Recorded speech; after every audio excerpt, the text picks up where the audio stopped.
जब ये कबीर परमात्मा 650 साल पहले आए थे, क्योंकि ये चारों युगों में आते हैं परमात्मा, ये कबीर परमेश्वर चारों युगों में आते हैं। सतयुग में ये सत सुकृत ऋषि के नाम से आए थे, जिन्होंने मनु को वेद पढ़ाए थे। त्रेता युग में ये मुनिंद्र ऋषि के नाम से आए थे, जो हनुमान जी को मिले थे, जिन्होंने हनुमान जी को आध्यात्मिक ज्ञान दिया था और अपने जीवन के अंतिम दिनों में पवन पुत्र हनुमान श्री रामचंद्र जी की भक्ति को छोड़ के और मुनिंद्र ऋषि के बताए अनुसार भक्ति जो है वो करने लग गए थे। वो भक्ति जो भक्ति आज संत रामपाल जी ने हमें दी हुई है, वही मंत्र श्री हनुमान जी जाप किया करते थे, जो मंत्र आज संत रामपाल जी ने, उस कबीर परमात्मा ने हम लाखों भाई बहनों को जो है वो दिए हैं। तो ये त्रेता युग में आए ये मुनिंद्र ऋषि के रूप में, तो ये हनुमान जी को मिले। हनुमान जी को इन्होंने अपना दास बनाया, इन्होंने अपना जो है वो भगत बनाया। द्वापर में वो कबीर परमात्मा करुणा में ऋषि के नाम से आए थे, जिन्होंने पांडवों की अश्वमेघ यज्ञ को सफल किया था महाभारत के जो है युद्ध के बाद। और 650 साल पहले इस कलयुग की प्रथम पीढ़ी में वो कबीर परमात्मा अपने वास्तविक नाम से आए थे। और वर्तमान में वो कबीर परमात्मा, क्योंकि भक्ति युग है, वर्तमान में पूरा विश्व यदि पार हो सकता है, यदि कोई अपना पूर्ण रूप से जन्म और मरण से छुटकारा प्राप्त कर सकता है, तो चारों युगों का गोल्डन टाइम आज है वर्तमान में। ये पार होने का समय है, मोक्ष प्राप्ति का समय है। तो आज तो उस परमात्मा ने स्वयं ही आना है धरती पे। और 8 सितंबर 1951 को संत रामपाल जी के रूप में वो कबीर परमात्मा धरती पे स्वयं आ चुके हैं। तो वशिष्ठ जी ने फाइनल कर दिया कि अब इनके जीवन में किसी भी प्रकार का कोई भी संकट नहीं आएगा। लेकिन क्या हुआ उसके बाद? उस कबीर परमात्मा ने अपनी वाणी में कहा कि वशिष्ठ जैसे तत्वेता ज्ञानी शोध के लगन धरे। वशिष्ठ जिसको तत्वेता ज्ञानी कहा जाता था, उस समय का सर्वश्रेष्ठ वो धर्म गुरु था। अरे जो भगवान श्री राम का गुरु, तो उससे बड़ा और कौन होगा उस समय? ब्राह्मण और पंडित। तो बड़ी उनकी ख्याति थी हर जगह कि श्री रामचंद्र जी के गुरु वशिष्ठ जी सबसे बड़े पंडित थे उस समय, वो ब्राह्मण थे, आगे पीछे की जानने वाले थे वो। तो कहते हैं उस वशिष्ठ मुनि ने अपने शिष्य रामचंद्र का बहुत सोच समझ के मुहूर्त निकाला था शादी का। जो लगन उन्होंने निकाला था बहुत सोच समझ के, शोध के। वशिष्ठ जैसे तत्वेता ज्ञानी शोध कर लगन धरे। और फिर क्या हुआ? सीता हरण मरण दशरथ का वो बण बण राम फिरे। उस महान पंडित के द्वारा आज जो ये कलयुग चल रहा है, इस कलयुग के नकली और पाखंडी पंडितों की, धर्मगुरुओं की, ब्राह्मणों की तो बात ही छोड़ दीजिए आप। वर्तमान के ये धर्मगुरु तो वशिष्ठ ऋषि के पैरों की, चरणों के धूल के बराबर भी नहीं है, ना ज्ञान में और ना ही ये शुद्धि में। कहते हैं उस वशिष्ठ मुनि ने जब अपने शिष्य रामचंद्र जी का मुहूर्त निकाला शादी का, उसके द्वारा निकाले गए मुहूर्त से श्री रामचंद्र जी का जीवन नरक बन गया। नरक जो गारंटी दे रहा था कि मेरे द्वारा निकाले गए मुहूर्त के बाद रामचंद्र जी के सांसारिक जीवन में, वैवाहिक जीवन में किसी प्रकार की कोई समस्या नहीं आएगी, आजीवन सुखी रहेंगे। आजीवन दुखी रहे दोनों, सुख का पानी नहीं पिया उन्होंने। तो कहते हैं वशिष्ठ जैसे तत्वेता ज्ञानी जो शोध के लगन धरे और सीता हरण मरण दशरथ का बण बण राम फिरे।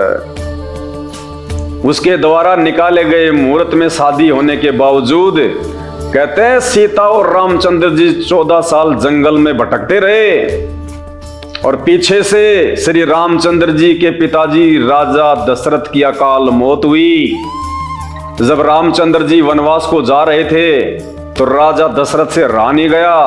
पुत्र वियोग में अपने महल के सबसे ऊपरी मकान पे जाके देखने लगे कि कहां से चला गया मेरा पुत्र, कहां चला गया मेरा पुत्र। ध्यान अपने पुत्र में और महल की सबसे ऊंची दीवार पे खड़े होके देख रहे थे।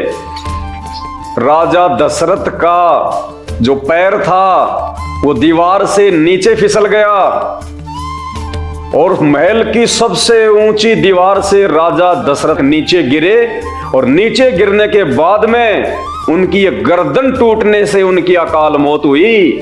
किनकी? श्री रामचंद्र जी के पूज्य पिताजी राजा दशरथ की गर्दन टूटने से महल की छत से नीचे गिरकर अकाल मौत मरे। और श्री राम और सीता 14 साल तक जिन्होंने जंगल में धक्के खाए, बहुत सारे दुख और परेशानियों का सामना किया और उसके बाद भी वो सुखी नहीं रहे। सीता को रावण उठा ले गया। 10 साल बाद में सीता को रावण की कैद से श्री रामचंद्र जी वानर सेना के सहयोग से छुड़ा के लाते हैं। उसके बाद एक धोबी के कहने से फिर सीता को जंगल में निकाल देते हैं। गर्भवती सीता, 5 महीने का बेटा उनके गर्भ में, गर्भवती सीता को रामचंद्र जी ने फिर जंगल में निकाल दिया। आजीवन दोनों अलग अलग रहे। श्री रामचंद्र जी सरयू नदी में जल समाधि, जिसको कहते हैं देसी भाषा में कहते हैं डूब के मरना, श्री रामचंद्र जी सरयू नदी में जाके मरे। उन्होंने अपना जीवन लीला समाप्त की। सीता धरती में समा गई। अरे जिस व्यक्ति के बेटे कहां, जिसकी औरत कहां, जो खुद कहां, वो व्यक्ति कभी आजीवन सुखी हो सकता है क्या? जिंदगी में नहीं हो सकता। तो बताइए, वशिष्ठ मुनि के द्वारा निकाले गए शुभ मुहूर्त ने क्या श्री रामचंद्र जी का भाग्य चेंज किया? क्या उनके भाग्य में कोई बदलाव किया? नहीं किया। तो वर्तमान के जो ये जगह जगह ये सर के बाल मुंडवा के, लंबी सी चोटी रखवा के, पीले पीले कपड़े धारण करके, कांख में पोथी लेके, 150 रुपए के अंदर ये मुहूर्त निकालने वाले, बताओ इनकी तो बिसाती क्या है जो आपका भाग्य चेंज कर दें? जिनके मुंह में गुटका और मुंह में महागायत्री मंत्र का जाप रहता है, वेदों के श्लोक बोलते रहते हैं, मुंह में इनकी रजनीगंधा चलती रहती है। बीच बीच में अगर मोबाइल आ जाए, कोई फोन आ जाए तो बात भी करते रहते हैं, मंत्र भी बोलते रहते हैं। बताइए इनसे क्या फायदा होगा, क्या लाभ होगा इनसे? ये कॉमन सेंस की बात है। जब वशिष्ठ मुनि जैसा महाज्ञानी व्यक्ति, महाज्ञानी पंडित, ब्राह्मण, धर्मगुरु, जो श्री रामचंद्र के भाग्य को नहीं बदल सका, ये वर्तमान के पंडितों की क्या बिसात है? क्यों हम अपना पैसा बर्बाद करते हैं? क्यों हम अपना समय बर्बाद करते हैं? दूसरी बात,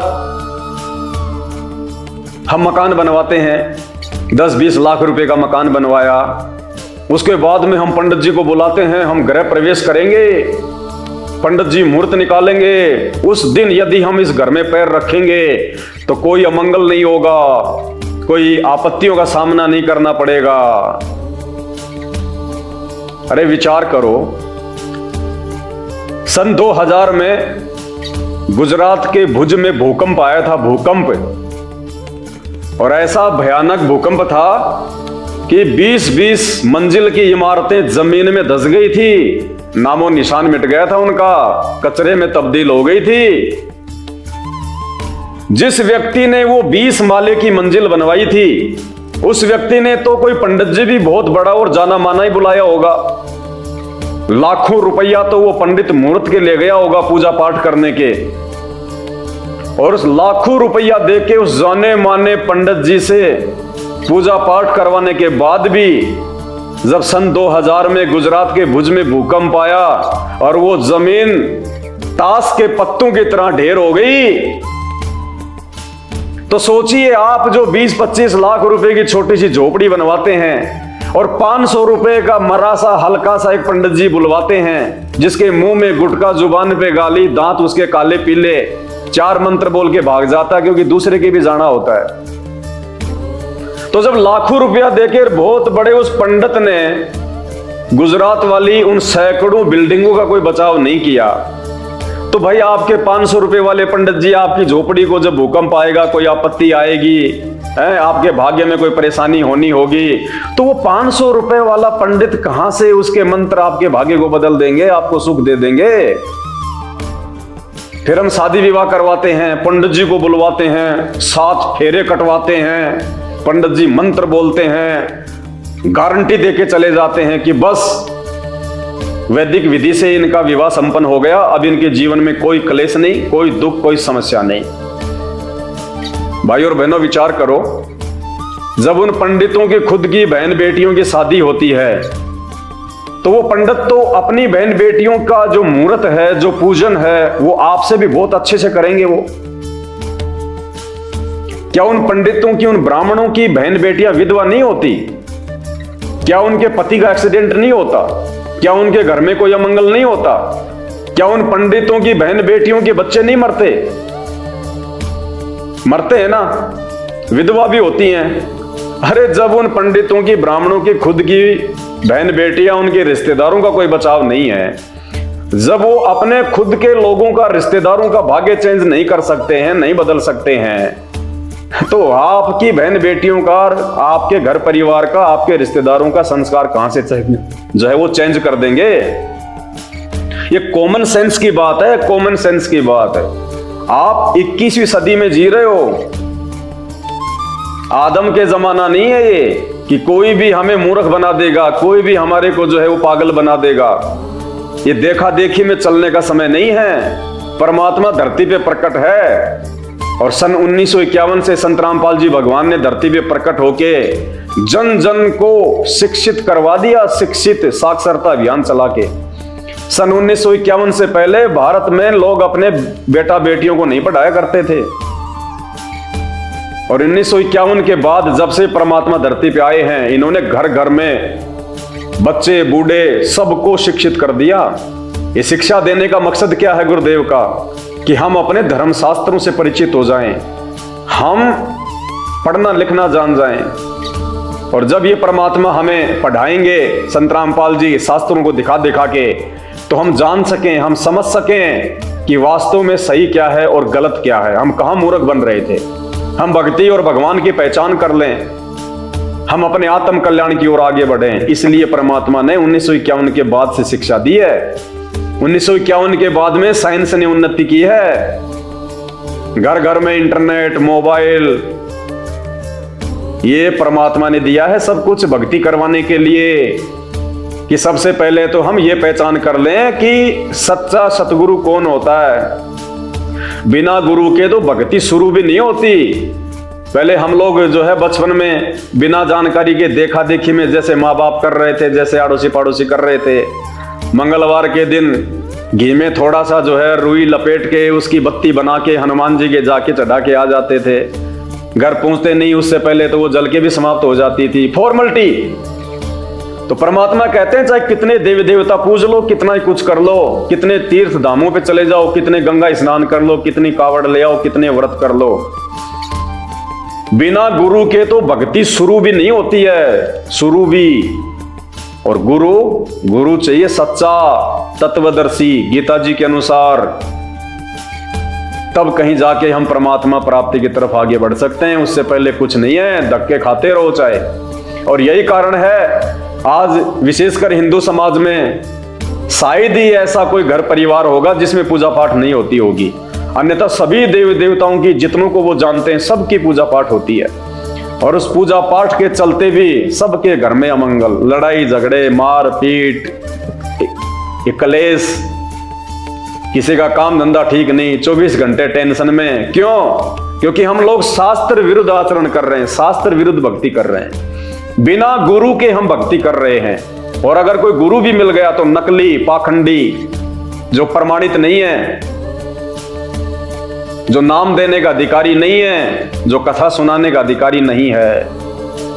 तो भाई और बहनों, ये मुहूर्त निकलवाने से, ये पाखंड पूजा से हमें किसी भी प्रकार का कोई भी लाभ प्राप्त नहीं हो सकता है जब तक हम उस एकमात्र तत्वदर्शी संत, सच्चे धर्मगुरु, सनातनी प्रभु संत रामपाल जी की विधिवत शरण में आके भक्ति साधना मर्यादा में रह के शुरू नहीं करते हैं।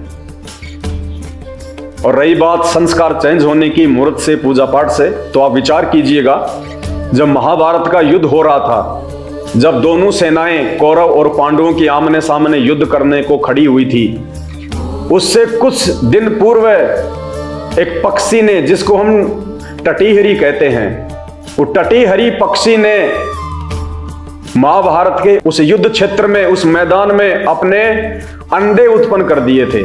अब उसको बेचारे को क्या पता कि यहां पे कोई लड़ाई झगड़ा होने वाला है। उसने अंडे उत्पन्न कर दिए और जैसे देखा उसने कि दोनों तरफ से सेनाएं खड़ी हैं, लोग खड़े हैं और अब मेरे अंडे सुरक्षित नहीं रह पाएंगे। उस पक्षी ने अपनी आत्मा से, अपने अंतर्मन से अरदास की थी उस परमात्मा से। उसकी आत्मा दुखी हुई थी अपने बच्चों को लेके और उसने उस परमपिता परमेश्वर से, क्योंकि देखो आत्मा सबकी एक जैसी है, हमारे शरीर अलग अलग हैं, संस्कार आधार से, भाग्य आधार से, कर्मों के आधार से। आज इंसान है तो कल को अगर भक्ति नहीं करी तो हम भी जो है पक्षी की योनि में जा सकते हैं, हम पशु की योनि में भी जाएंगे।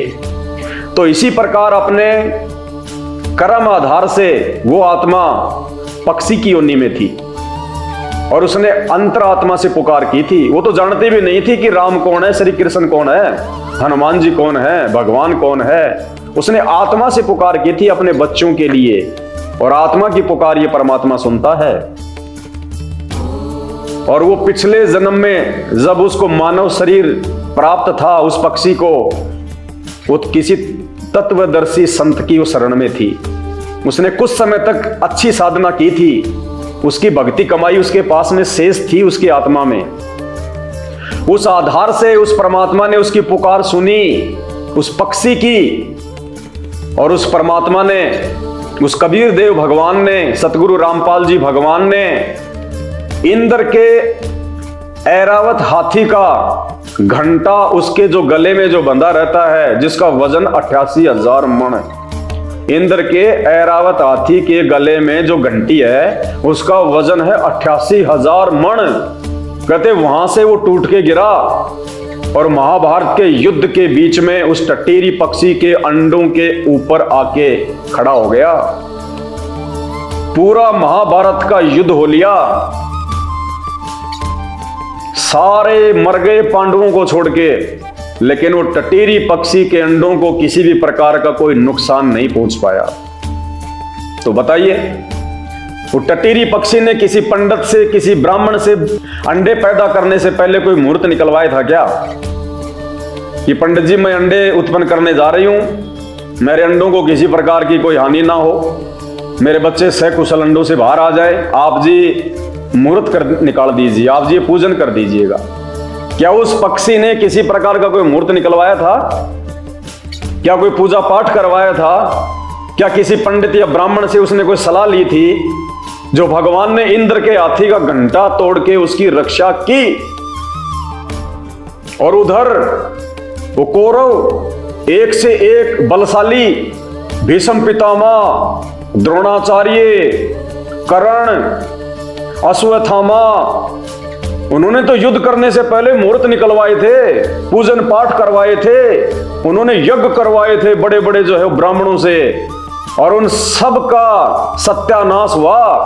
मुहूर्त निकलवा के युद्ध करने वालों का, पूजा पाठ करवा के जो है युद्ध करने वालों का, बड़े बड़े धनुधारियों का, उन बड़े बड़े महाबलियों का सत्यानाश हुआ उस महाभारत के युद्ध में। उस यज्ञ ने, उस पूजा ने, उस मुहूर्त ने कोई लाभ नहीं दिया। और वो टटीरी पक्षी जिसने ना कोई मुहूर्त निकलाया, ना जिसने कोई पूजा पाठ करी, ना किसी ब्राह्मण और पंडित से कोई सलाह ली, और परमात्मा ने उसकी आत्मा की पुकार सुन के और इंद्र के ऐरावत हाथी का घंटा तोड़ के महाभारत के युद्ध में रक्षा की। ये तो प्रमाण है, कोई जुठला नहीं सकता इनको। तो बताइए भाई साहब, जब मुहूर्त निकलवाने से, पूजा पाठ करवाने से किसी प्रकार का कोई लाभ होना ही नहीं है, मिलना वो ही है जो आपके भाग्य में, जो आपके संस्कार में है, तो क्यों अपना समय और पैसा बर्बाद करते हो? क्यों ये मनमुखी और शास्त्र विरुद्ध साधना करके उस भगवान के हम दोषी बने? देखो, इस दुनिया का सबसे बड़ा जो अपराध है ना, सबसे बड़ा अपराध है शास्त्र विरुद्ध साधना। एक परमात्मा को छोड़ के जो कि पूजा के योग्य होता है, उसको छोड़ के यदि हम किसी अन्य से पूजा पाठ करवाते हैं या किसी अन्य देवी देवता को, ब्रह्मा विष्णु महेश को, राम या श्री कृष्ण जी को भगवान मान के पूजते हैं, तो हम उस पूर्ण परमात्मा के, उस आदि राम के, उस आदि पुरुष, उस कबीर देव के सबसे बड़े अपराधी बन रहे हैं, हम दोषी बन रहे हैं। सीधा नरक में ठोकेगा वो। भाई और बहनों, वीडियो को थोड़ा ध्यान से सुना करें, थोड़ा धैर्य के साथ में सुना करें। मेरा मकसद केवल इतना सा है कि आप भाई बहन नींद से जागें, उस नींद से जिस अज्ञानता की नींद में इन नकली धर्मगुरुओं ने हमारे को, हमारे पूर्वजों को सदियों से सुला रखा है, और ये हमारी अज्ञानता के चलते धर्म को धंधा बना के अपना पेट पोषण कर रहे हैं। आप उस नींद से जागें। ये मानव शरीर हमें बार बार प्राप्त नहीं होता है। शास्त्र इस बात का प्रमाण है कि 84 लाख योनियां भोगने के बाद में वो परमेश्वर खुश होकर हमें एक मानव शरीर देता है, जिस मानव शरीर में हम सोच सकते हैं, विचार कर सकते हैं, चिंतन कर सकते हैं, मनन कर सकते हैं, मंथन कर सकते हैं, सही और गलत की जानकारी प्राप्त कर सकते हैं। एक कुत्ते को आप समझाओ कि आप भक्ति करो श्री राम की, उस कुत्ते को नहीं पता कि राम कौन है, श्री कृष्ण कौन है, चाहे कितना ही समझाओ उसको, क्योंकि वो भोग योनि है। और मनुष्य योनि को जो है वो कर्म योनि कहा गया है। हम इसमें अच्छे कर्म बना सकते हैं, शुभ कर्म करके हम अपने आत्मा का आत्म उद्धार करवा सकते हैं। तो आज ये मौका भगवान ने मानव शरीर देके आप और हमारे को दिया है, और स्वयं वो भगवान भी धरती पे आ गया है। वो आदि पुरुष, वो आदि राम, वो कबीर देव भगवान, वेद जिसकी महिमा गाते हैं, जिसकी गवाही देते हैं, अनेकों जगह वेदों में जिस परमेश्वर का नाम लिखा हुआ है वो कबीर देव आज संत रूप में, सतगुरु रूप में धरती पे संत रामपाल जी के रूप में प्रकट हैं। तो मेरा मकसद है कि आप भाई बहन जागें। हम आपकी गालियां भी खाएंगे, कोई बड़ी बात नहीं है, आप हमारे भाई बहन हैं। और अपनों को जगाने के लिए यदि हमें गालियां खानी पड़े, हम खाएंगे, कोई बड़ी बात नहीं है। बस आप जाग जाओ, आप एक बार अपने जीवन की दिशा को चेंज कर दो, सही और गलत का निर्णय करके, फैसला करके। इसीलिए हम आपके सामने शास्त्र प्रमाणित बातें लेके आते हैं। अपनी तरफ से हम संत रामपाल जी के भगत अपनी तरफ से आपको कोई भी बात नहीं बताएंगे। आपके सामने जो भी सबूत रखेंगे, जो प्रमाण देंगे, जो बातें रखेंगे, वो हमारे ही शास्त्रों से प्रमाणित होगी। उनको कोई झुठला नहीं सकता इस दुनिया में कि ये झूठ बोल रहा होगा। तो भाई और बहनों, ये मूर्त वगैरह निकलवाने से, पूजा पाठ वगैरह करवाने से, चाहे कोई भी धर्म हो, कोई भी धर्म गुरु हो, कितने ही बड़े से बड़ा क्यों ना हो, कितना ही बड़े से बड़ा वो आडंबरकारी क्यों ना हो, पाखंडी क्यों ना हो, चाहे लाखों की स्टेज लगा के, चाहे 20 लाख लोग उसकी जो है पंडाल में ही क्यों ना बैठे हों, हमने देखा देखी में नहीं चलना, भीड़ को देख के नहीं चलना। ये मानव शरीर परमात्मा ने सोच समझ के एक एक कदम विचार करके रखने के लिए दिया है। तो जब श्री रामचंद्र जी का भाग्य उनके खुद के गुरु वशिष्ठ मुनि शुभ मुहूर्त निकाल के, लगन निकाल के नहीं चेंज कर पाए, नहीं बदल पाए, और ना ही स्वयं श्री रामचंद्र जी अपने भाग्य को बदल पाए, तो आजकल के पंडितों की क्या बिसात है भाई? क्यों मूर्ख बन रहे हो? क्यों अपना समय और पैसा बर्बाद कर रहे हो? क्यों अनमोल मानव जन्म को धीरे धीरे अपनी श्वासों को बर्बाद कर रहे हो? और आज आपको एक ऐसा प्रमाण देंगे, एक ऐसा आपको एक सबूत देंगे पद्म पुराण से। उसको देखने के बाद में आप विचार करेंगे कि वास्तव में जो कब तक आप उनके द्वारा बताई गई सृष्टि रचना को नहीं पढ़ेंगे, नहीं समझेंगे, तब तक आपको किसी भी धर्म का कोई भी धर्म ग्रंथ समझ में नहीं आएगा। भाई और बहनों, 2 घंटे से मुझे थूक बिलोने का कोई शौक नहीं है। आप भी अपने कीमती समय में से थोड़ा बहुत समय निकाल के ये वीडियो देख रहे हैं, तो ये वीडियो देखने का फायदा उसी समय है जब आप संत रामपाल जी के सत्संग सुनना शुरू करें। क्योंकि आज इस पूरी धरती पर केवल एक ही परम संत है, बाकी कोई संत इस धरती पे नहीं है। और जितने भी संत हैं, ये धर्म गुरु हैं, इनको अपने स्वयं के धर्म के विषय में पूरी जानकारी नहीं है, इनको स्वयं के धर्म ग्रंथों के विषय में पूरी जानकारी नहीं है। हिंदू धर्म गुरुओं को गीता जी और वेदों के विषय में पूरी और सच्ची जानकारी नहीं है। मुल्ला और मौलवियों को मुसलमान धर्म के विषय में, कुरान शरीफ के विषय में, तौरेत, जबूर और इंजिल के विषय में पूरी जानकारी नहीं है। जितने भी पादरी और पास्टर हैं, इनको बाइबल के विषय में पूरी जानकारी नहीं है। सिखों को गुरु ग्रंथ साहिब के विषय में जानकारी नहीं है। ना ही बौद्ध और जैन समाज को अपने अपने धर्म ग्रंथों की जानकारी है। ये सारी जानकारी संत रामपाल जी ने सभी धर्म के मानने वालों को दी है। आपने उनके सत्संग सुनने पड़ेंगे और सत्संग सुन के आप विचार कीजिए कि आपको मानव जन्म क्यों मिला है। परमेश्वर कहते हैं, मानव जन्म पाए के जो नहीं रटे हरि नाम, और जैसे कुआं जल बिना फिर बनवाया क्या काम। ये 84 लाख योनियों से भिन्न एक मानव शरीर हमारी को केवल और केवल भक्ति के लिए मिलता है। अन्य योनियों में जाके महादुख भोगने से बचने के लिए मिलता है। और ये केवल उसी समय संभव है जब हम एक परमेश्वर की भक्ति करें। और एक परमेश्वर की जानकारी वर्तमान में पूरी पृथ्वी पे यदि किसी धर्मगुरु के पास में है तो केवल परम पूज्य सतगुरु रामपाल जी भगवान के पास में है। और जब तक आप उनके सत्संग नहीं सुनेंगे, आप उनके विचारों से परिचित नहीं होंगे, तब तक ऐसे ही आप अपना ये अनमोल मानव जन्म बर्बाद करते रहेंगे। और आज मानव जन्म में आप कितने सुखी हैं बिना भक्ति और भगवान के।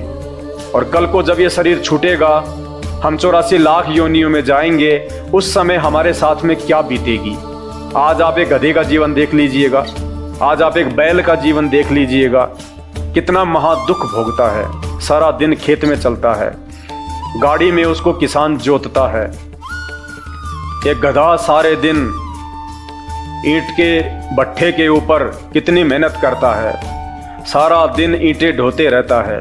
अन्य पक्षी देख लीजिए, पशु देख लीजिए, एक कुत्ता देख लीजिए, सर में कीड़े पड़ जाएं, पूरे शरीर पे उसके खुजली हो जाए, एक्सीडेंट में उसका पैर कट जाए, कितने दुख भोगते हैं।